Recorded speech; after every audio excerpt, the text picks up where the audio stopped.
Pemirsa, terkait insiden di KPU Palembang setelah pengundian nomor urut pasangan calon pada Senin sore 23 September 2024, Ketua KPU Palembang Syawaludin menyampaikan permohonan maaf.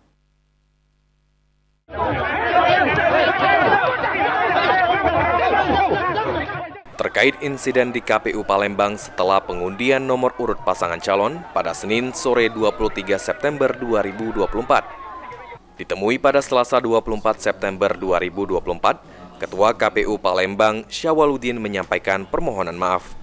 Namun dari informasi yang didapat, peristiwa tersebut terjadi setelah acara pengundian nomor urut pasangan calon wali kota dan wakil wali kota Palembang selesai dilakukan.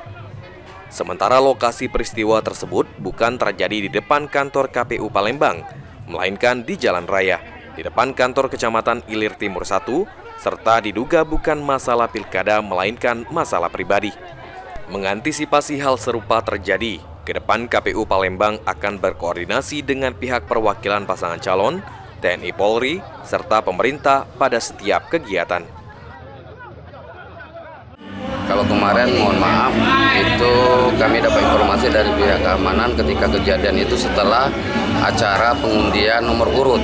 Dan itu pun kalau tidak salah informasinya itu di jalan raya di depan kantor camat. Anugrah Sandi Pratama, PAL TV.